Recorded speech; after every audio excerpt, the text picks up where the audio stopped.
amigos estudantes da Escola Governador Valdemar Alcântara de Ubajão. É um prazer enorme estar aqui mais uma vez com vocês para mais uma aula de História, desta vez com um assunto novo que é crise de 29 ou crise do liberalismo. Para conhecer um pouco mais sobre esse assunto, vamos ao Se Liga Nessa História. Crise do liberalismo. O que seria o liberalismo? O liberalismo econômico é basicamente um princípio econômico que afirma que as pessoas devem ter liberdade total para comprar e vender de quem quiserem, ou para quem quiserem. Esse princípio surgiu a partir da obra Riqueza das Nações de Adam Smith. Para conhecer um pouco mais sobre essa crise do liberalismo, vamos conhecer o que foi que aconteceu na Europa no período anterior a este momento histórico. Vamos lá. Antecedentes.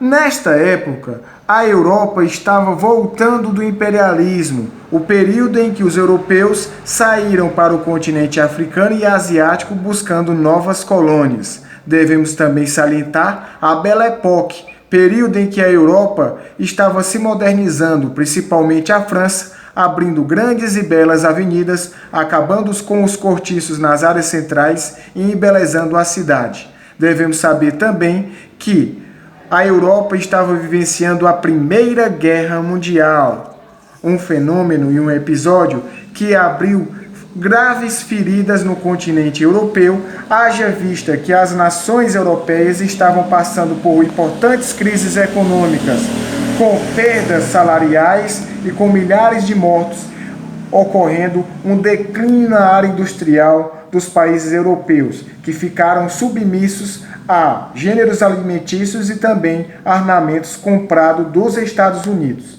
Então, a Primeira Guerra Mundial gerou uma crise na Europa e, consequentemente, a Europa acabou se tornando refém da produção industrial dos Estados Unidos. Com os grandes lucros gerados a partir do envolvimento das nações na Primeira Guerra Mundial, os Estados Unidos desenvolveram sua indústria, incentivaram o consumo, numa teoria chamada American Way of Life. Como podemos perceber nesse estandarte, aqui uma propaganda onde enfatiza uma família andando em um veículo antigo, incentivando também o consumo das famílias para comprar lava-roupa, lava-louças, geladeiras, liquidificadores, entre outros aparelhos domésticos. Ou seja, a indústria americana estava vendendo muito para a Europa, que estava na guerra, e também para dentro do próprio país, os Estados Unidos. O que é que acontece ao longo do tempo? Com esse crescimento da produção industrial, os Estados Unidos começam a produzir em grande quantidade. Em 1918, a Europa declara fim da guerra e, naturalmente, suas indústrias voltam a produzir. Enquanto isso, os Estados Unidos produzem cada vez mais. E essa produção acelerada faz com que, com o tempo, fique estocado boa parte desses produtos, já que a Europa já não está mais comprando tanto dos Estados Unidos. Fato chamado subconsumo. Então, é muito produto para pouco consumo da Europa e nos Estados Unidos. E, além disso, os Estados Unidos sofrem a concorrência dos produtos vindos da Europa. Com medo, os industriais pegam o dinheiro de suas indústrias e investem na bolsa, especulação financeira, fato que vai levar grandes riquezas da indústria para a Bolsa de Valores de Nova York.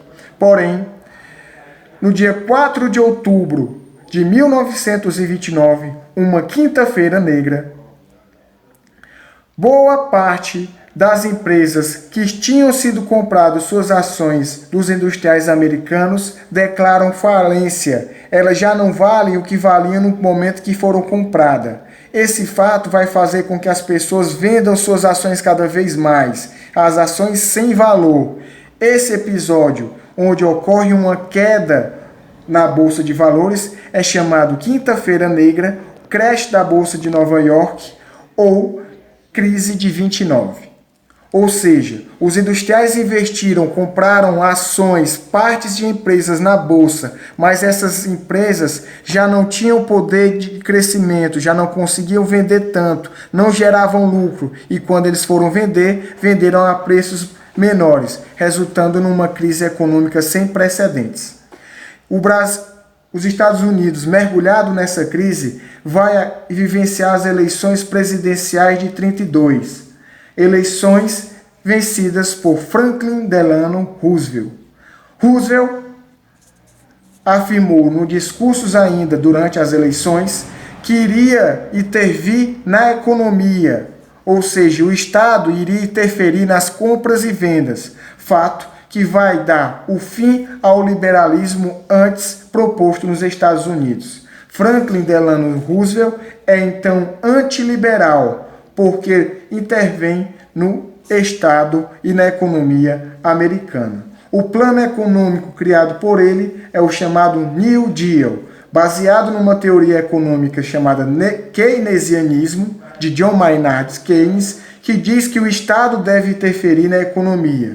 Então, Roosevelt vai construir obras públicas, empregando milhares de pessoas desempregadas, vai reduzir a produção industrial, diminuir a jornada de trabalho, reduzir preços de alimentos e incentivar os direitos trabalhistas. Então, o Estado vai empregar muita gente, reduzir a quantidade de desempregados, reduzir a jornada de trabalho para as indústrias empregarem mais gente, para tentar acabar com a crise econômica e com as grandes filas, como mostra essa imagem, de desempregados nos Estados Unidos. Consequências da crise de 29. A partir da ação de Franklin Delano Roosevelt, a economia dos Estados Unidos volta a crescer.